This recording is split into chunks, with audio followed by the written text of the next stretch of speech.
Every single morning, the first thing I did was throw myself against the prison wall. I was dead set on breaking through and getting out of there. But no matter how hard I slammed into it, that wall didn't move an inch. A guy in the cell next to me was inspired by what I was doing and decided to join in. The two of us hit the wall at the same time, and believe it or not, a tiny crack actually formed, but neither of us caught it. The guards saw the whole thing and started laughing at us, calling us idiots. That set everyone off. One guy let out a roar, and just like that, every inmate in the place charged the wall. But we had seriously underestimated how thick it was.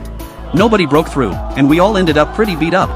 Even the warden thought we were a joke. We kept at it for a solid week before everyone else gave up, but I refused to quit. I figured that going head-on wasn't going to cut it, so I switched plans and started digging a tunnel. Every night after lights out, a few of us would take turns digging away at the passage. Then, just when we were about to break through, the warden dropped a bombshell. The prison was getting renovated, and every inmate was being transferred to a new facility immediately.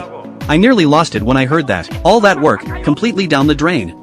The others threw in the towel, but I kept going, ramming the wall every single day without fail. My stubbornness rubbed off on another inmate, and the two of us kept at it side by side. Then one day, right as we were gearing up to hit the wall again, I heard a strange sound. I turned around and saw an out-of-control fighter jet trailing thick black smoke, diving straight toward us. Everyone panicked. Before anyone could react, cracks started splitting across the stone wall. Seconds later the whole thing came crashing down, leaving a massive opening. Everyone just stood there, completely frozen, staring at what had just happened. The guards were still trying to wrap their heads around it when we all snapped back to reality and made a run for the gap. Inmates from other cell blocks heard the chaos and rushed toward every exit they could find. The guards tried to hold the line and get things under control, but there was no stopping hundreds of prisoners going wild all at once. They could only watch as every last one of us walked out of that prison. Afterward, the police were convinced it was a carefully planned breakout. But after a thorough investigation, the truth turned out to be completely absurd. It was nothing but a freak accident. A group of kids had been messing around with guns in an abandoned field when a stray bullet hit the fighter jet. The damage knocked out its controls, and the rest was history.